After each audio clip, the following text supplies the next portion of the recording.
오늘 예레미야 1장 4절에서 10절 이 본문으로 잠재된 것 평생 간다 이 제목의 말씀을 전합니다. 특별히 우리 태영아부에 관계된 우리 교사들과 또 태영아부 소속되어 계신 분들은 오늘 말씀을 잘 유념해서 여러분의 자녀들에게 잠재된 것이 하나님의 축복된 것으로 세팅되는 은혜가 있게 되기 바랍니다.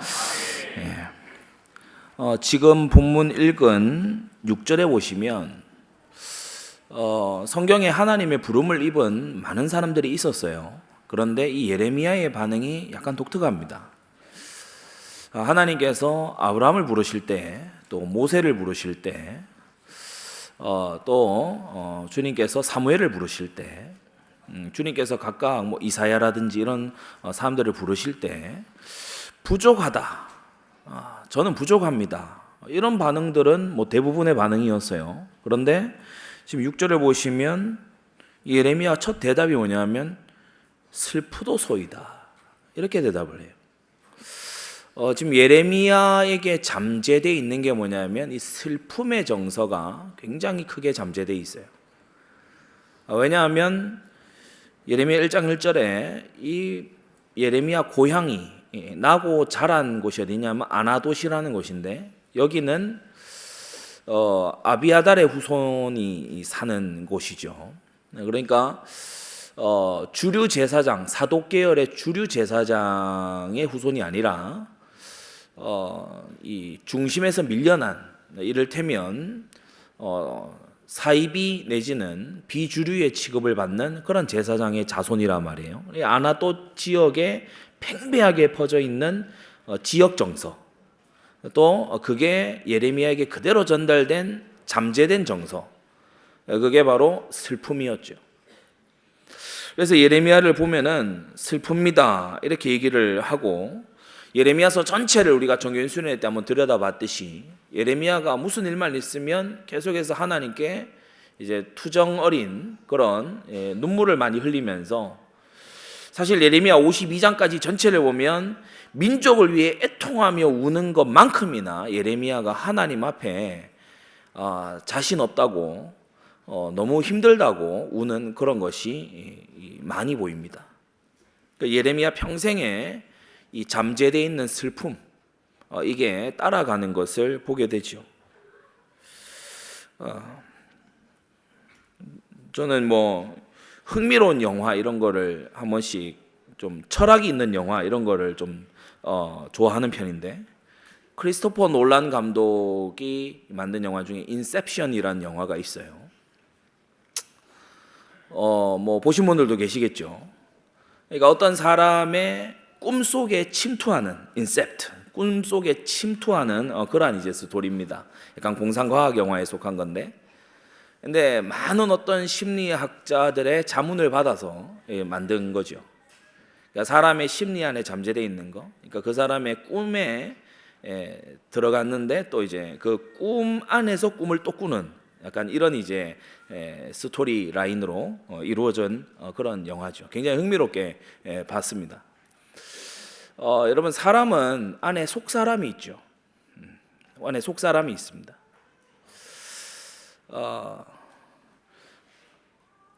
그리고 성경은 분명히 말하기를 우리는 그 속사람의 지배를 받아요. 우리의 겉모양, 이 몸이 속사람의 지배를 받아요.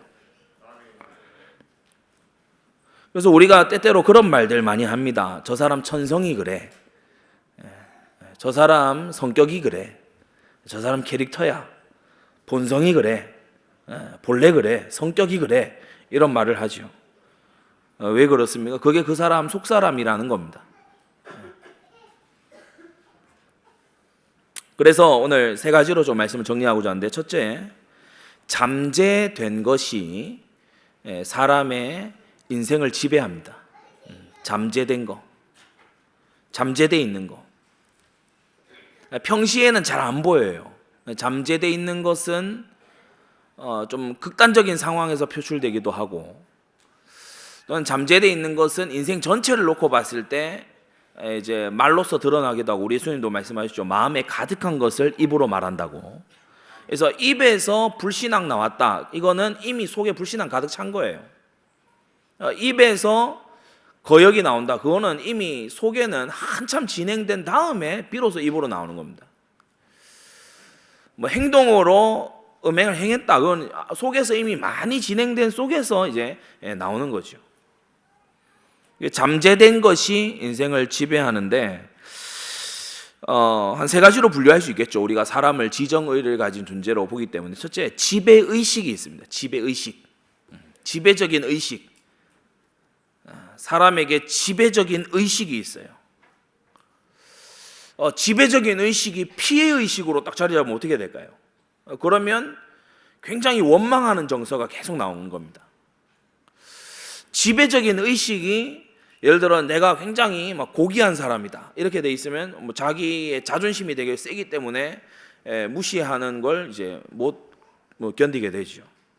예전에 어느 설교에서도 한번 인용했는데 우리나라의 그 대표적인 어떤 예능인 뭐 MC라고 하면 유재석 씨잖아요. 근데 유재석 씨가 언제 한번 그 인터뷰하는 걸 제가 봤는데 제가 무릎을 탁 쳤습니다. 데뷔 초기에 이 유재석이라는 사람 신인 개그맨을 두고서 막 어떤 PD나 감독이 막 욕을 하더래요. 야 너는 면전에 대놓고 야 너는 B급이야. 너는 A급 아니야. 넌 B급이야. 그러니까 유재석 씨가 그때를 회상하면서 하는 얘기가 자기가 전혀 상처 안 받았대요. 왜냐 자기는 스스로를 C급이라 생각했기 때문에 B급이라는 말에 전혀 상처를 안 받았다 하더라고요.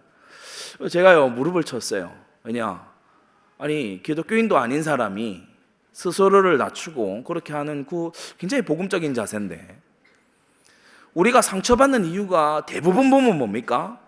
나의 자의식이 높아서 그래요. 전도 현장 주로 안 가본 사람들이 쉽게 상처받습니다. 전도 현장 가면 단련이 되거든요. 거절, 막 이렇게 어떤 면박 이런 것에 전도 현장에서는 단련이 된단 말이에요. 전도 현장에 자주 안 서게 되면은 이 자아가 연약해져요. 굉장히 취약해져요. 그래서 지배의식이 어떤 나의 우쭐대는 교만 이런 것으로 자리 잡으면 굉장히 사람들에게 상처받고 또 그게 또다시 잠재되고 이렇게 되죠. 두 번째, 지배 감정도 아주 중요하다는 걸 알 수 있습니다. 방금 말씀드린 대로 예레미야에게 지배 감정은 슬픔이었어요. 그래서 예레미야는 뭘 봐도 슬픔으로 봐요.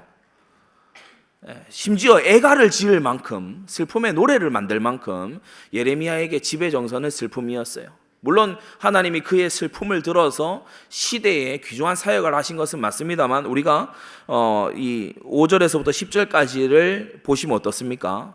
하나님이 더 이상 예레미야 대답 안 들으세요. 슬프도 소이다 이후에 7절부터 10절까지 하나님께서 다시 예레미야에게 묻지도 않으시고 대답도 안 들으십니다. 그러면서 하나님은 7절에 보면 강경하시죠. 너는 아이라 하지 말고, 너 그런 말 하지 말고, 슬픕니다. 저는 아이인데요. 이런 말 하지 말고, 내가 너를 누구에게 보냈는지 너는 가며 내가 네게 무엇을 명하든지 너를 말할지니라. 그 지배 정서가 예레미야의 사명하고 지금 안 맞아요. 예레미야서 중간중간을 보면은 못하겠습니다. 하나님 저는 못합니다. 이러는 게요 좀 과하다 할 정도로 많이 보이죠. 지배 감정이 슬픔이기 때문에. 지배 감정이 뭐 우리 한민족의 한이다, 한이설인 그런 것이 이제 잘못 발현이 되면 끝까지 원수 맺는 그런 또 잘못된 삶을 살 수 있습니다. 지배 감정 이것도 잠재되어 있는 거예요. 잠재되어 있는 거. 그리고 세 번째로 잠재되어 있는 게 또 뭐냐면 지배적인 습관입니다. 지배 습관, 지배적인 행동과 습관들, 그것을 가정에서 주로 익힙니다. 지배 습관.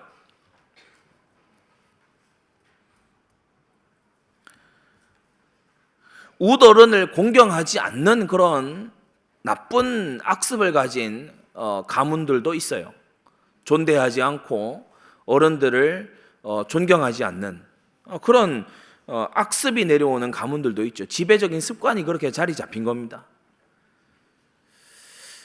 그러면 이제 이게 다 잠재된 거예요. 잠재된 의식이 지배의식이 되고 잠재된 감정이 지배감정이 되고 잠재된 습관이 지배습관이 돼서 나라고 하는 것을 이끌고 가는데, 그러면 큰 두 번째, 언제 주로 잠재되는가? 언제 이것이 수면 아래로 속 사람으로 딱 자리 잡느냐? 오늘 태영아 원신 예배인데요.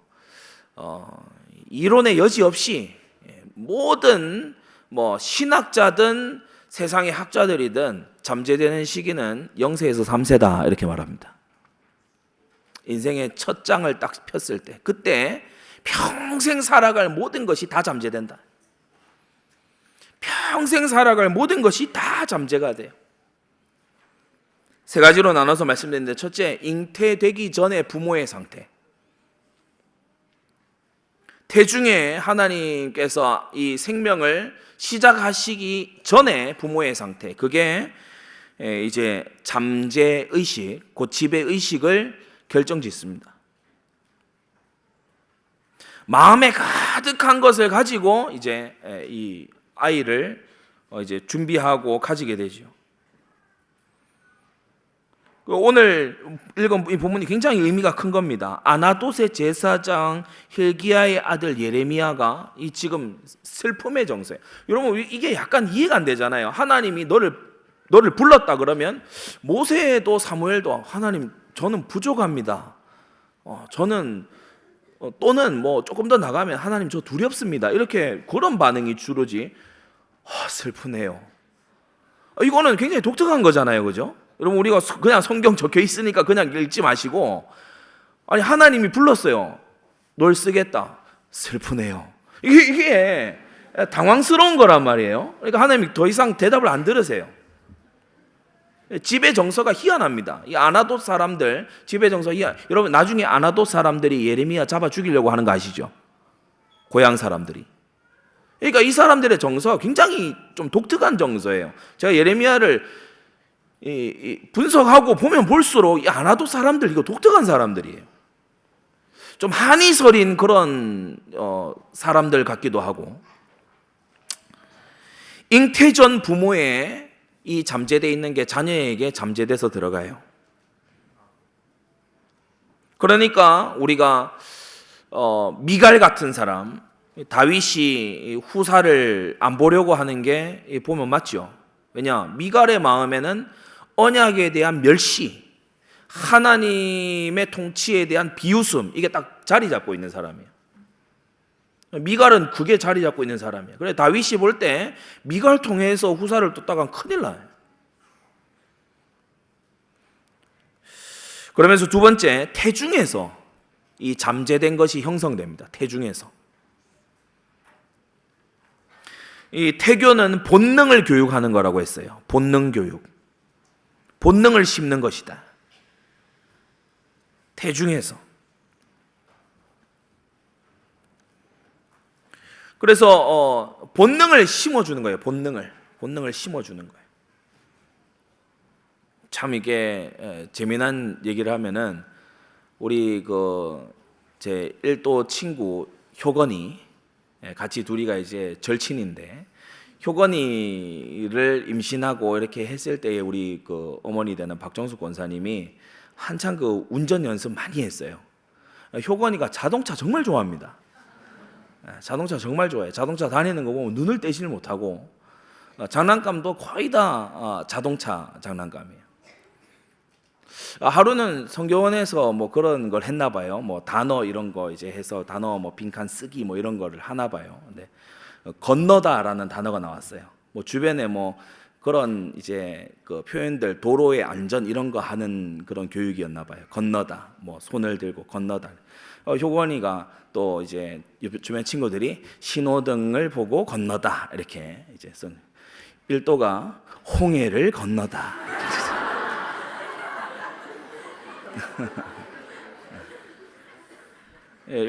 얘는 건넌다 그러면 건널 게 홍해밖에 없나 봐요. 계속 우산 하나 들고요, 이야 하면서요, 자꾸 뒤를 돌아보면서 얘기해요. 갈라졌다, 건너자. 집에서 엊그제도 제가 그거 한참 하다가 이제 굼이 왔습니다. 뭐냐면은 자꾸 저보고 막대기 하나 들고 서보래요. 그리고 칼과 단창으로 나오지만 얍 이러더라고요. 하면서 쓰는 줄. 약간 실눈 뜨고 이렇게 하니까 한 번 더 얍 이렇게. 골리앗이 죽었기 때문에 일어날 수 없다. 한참 누워 있었어요. 우리 아빠들 이제 늘 놀아줄 때 뭐 합니까? 야 병원 놀이 하자. 무조건 중환자가 되잖아요. 살려줄게요 하면서 막 이렇게 하는데 안 살아날 것 같아. 되게 재밌어요. 본능을 교육하는 거예요. 본능. 그래서 이 태중에서 뭘 자주 받고 무엇을 경험했고 이런 것들이 굉장히 많이 영향을 준다. 그리고 세 번째, 3세 전입니다. 마리아 몬테소리라는 사람, 유명한 사람이죠. 이분이 쓴 대표적인 책이 흡수하는 정신이라는 책인데, 아마 좀 아이를 잘 기르려고 하는 분들은 소장하고 있을 책일 수도 있습니다. 흡수하는 정신. 흡수하는 정신, 여기에서 뭐 책이 한 400페이지 넘는 책이니까 굉장히 장황한 많은 걸 다루지만 그 중에 핵심을 하나 뽑아내자면 0세에서 3세 사이에 무언가 말로써 가르치려고 하기보다 아이에게 좋은 주변 환경을 만들어 놓는 것이 중요하다. 좋은 주변 환경을 만들어 놓는 게 중요하다. 그래서 저는 그 모빌 이런 거 애들 많이 이렇게 달아줄 때 저는 옆에다 히브리어 이거 갖다 놨어요. 히브리어 알파벳을 익숙하게 보라고. 이런저런 거 들려줄 때 또 이제 다른 어떤 환경을 제가 조성을 하고 그렇게 하죠. 언제 잠재되냐? 3세까지다. 잉태되기 전 부모의, 또 잉태돼서 태교 때에, 그리고 3세 때까지. 자, 그러면 마지막 세 번째로, 벌써 마지막입니까, 부목사님? 예. 이 세 번째 이게 중요해요. 우리는 지금 3세를 다 지났어요. 그래서 큰 세 번째, 잠재된 것을 바꾸는 방법. 그럼 잠재된 것은 어떻게 해야 바뀌냐? 이게 이제 중요하겠죠. 내 아이는 3세가 지났는데요. 그럼 잠재된 걸 바꿀 수 있는 방법, 첫 번째 뭐냐? 부서져야 바뀝니다. 그리고 부서지면 바뀝니다. 제가 핸드폰 지금 쓰는 기종이 갤럭시 10이에요. 10. 지금 뭐 23, 22, 23 나왔어요. 제가 바꿔야지, 이게 용량도 이거 그래가지고 내가 또 지우기도 하고 뭐 이렇게 하는, 이게 바꿔야 되는데 못 바꿔요. 이게 바꾸는 간단한 길이 있어요. 뭐예요? 부수면 바꿔요. 여러분, 체질은 옮기는 게 아니에요. 변화하는 게 아니에요. 체질은 옛 것을 부수면 새 체질이 들어오는 거예요.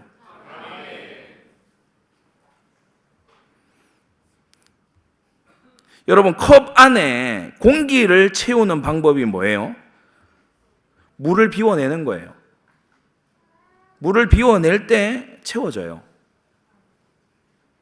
그래서 부서지고 내가 죽고, 이게 신약적인 표현으로 하자면은 이제 내가 사는 것이 아니요 내 안에 그리스도께서 사신 것이다. 이게 이제 잠재된 것을 바꾸는 지금 작업, 속사람을 바꾸는 그 작업이잖아요. 여러분, 내가 부서질 때 바뀌게 됩니다.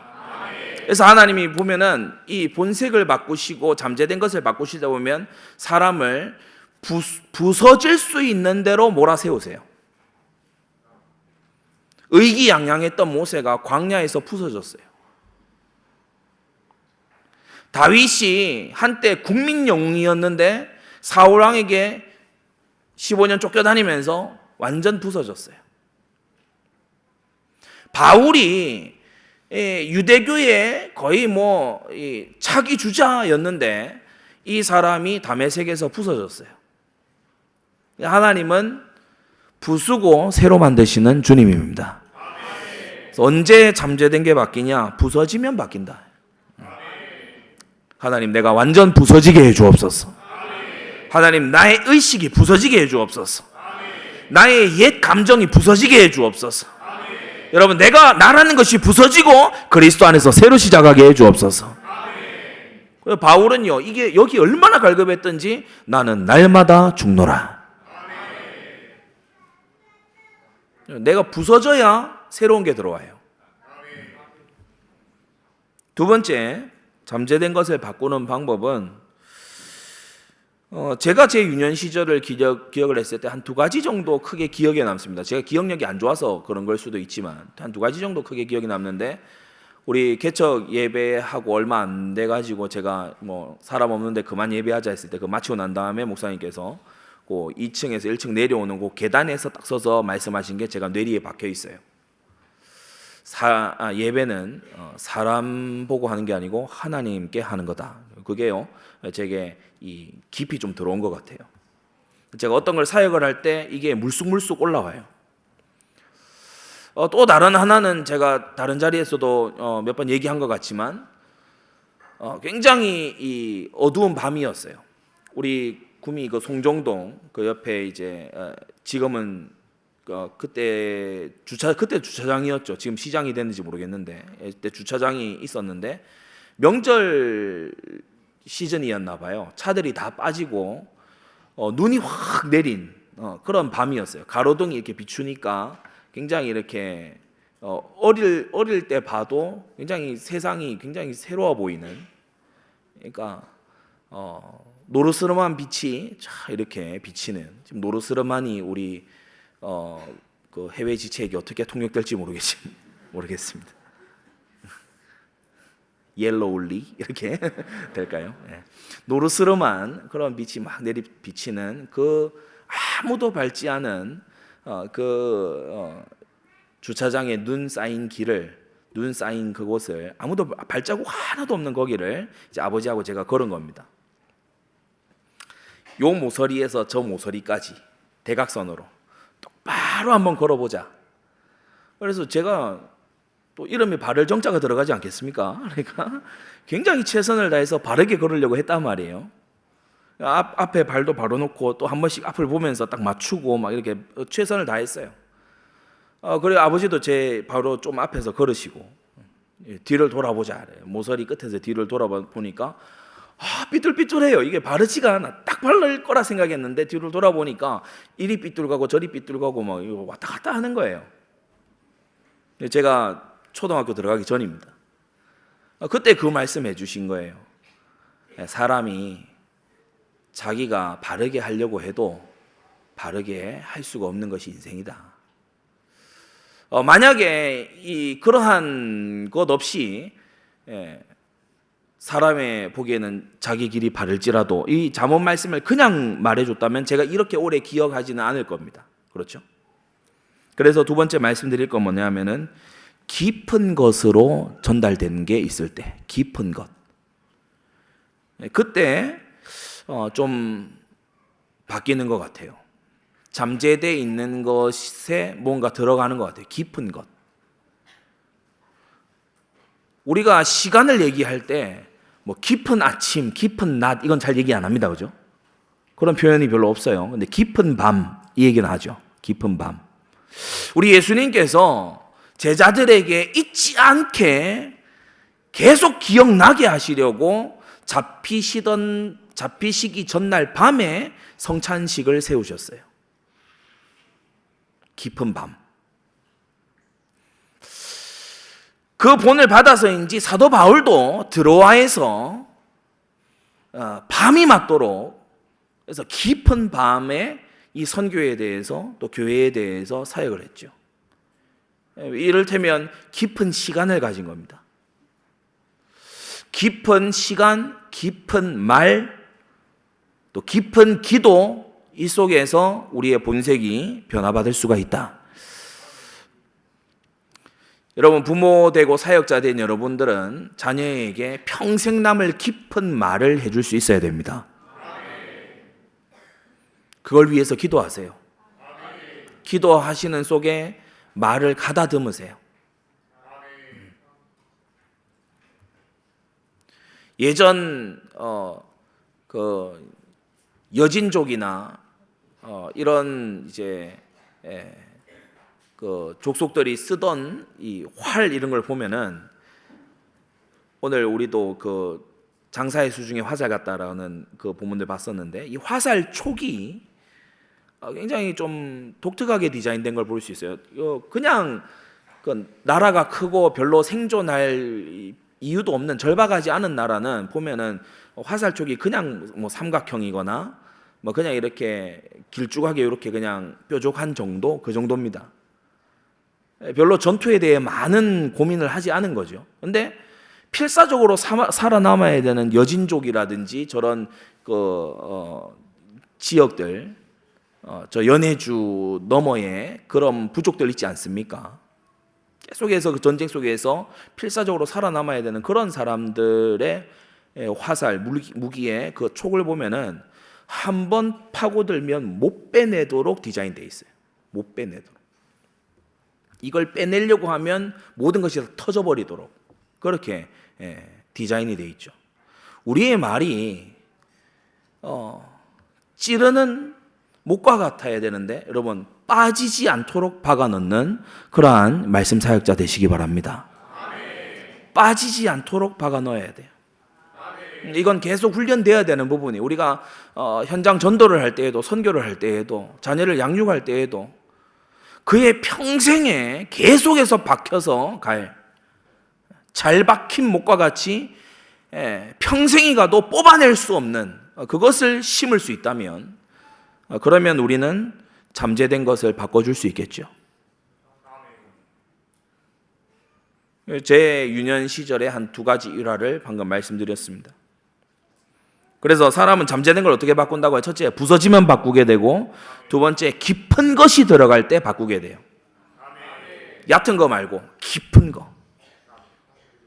특히 좀 밤 시간, 깊은 밤 시간 이런 것을 좀 잘 활용하면 좋습니다. 저는 자주 그랬어요. 고등학교 2학년 3학년 그 청소년 때 그 한창 입시 앞두고 있을 때 우리 어머니께서 거의 뭐 수차례 그렇게 하셨죠. 한 새벽 4시까지 계속해서 교훈하시고 피드백 받으시고 계속 그렇게 하십니다. 혼나는 거죠. 혼나는 건데 계속해서 그러니까 깊은 밤을 가지는 거예요. 깊은 밤. 깊은 밤을 가지는 거예요.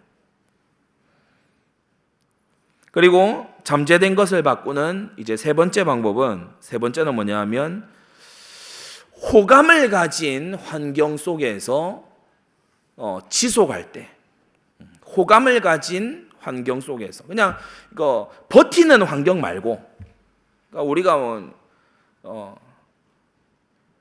나 군대 체질이야 이렇게 하는 사람들도 군대가 워낙 힘들었기 때문에 예비군 가면 전혀 군인의 모습이 안 보이잖아요. 그러니까 그게 잠재가 안 됐다는 거예요. 호감을 가질 수 있는 좋아하는 그 환경 속에서 지속을 시키는 거.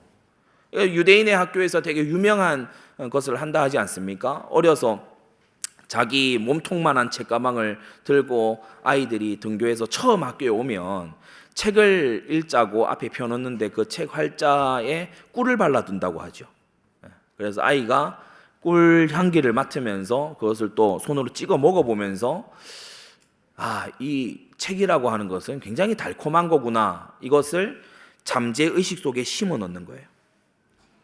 잠재된 이 감정에 책과 지식에 대한 호감을 불러 넣는 거예요. 그런 방식을 쓴다고 하죠. 그래서 여러분 잠재된 것을 바꾸기 위해 초점 맞추는 저와 여러분들이 되어야 되겠습니다. 말씀을 결론을 맺겠습니다. 우리는 각자 다 잠재된 게 있어요. 언제 주로 드러납니까? 문제를 만났을 때, 또는 여유가 있을 때, 아무도 보는 사람 없을 때, 주로 그러한 때에 잠재된 게 드러나죠.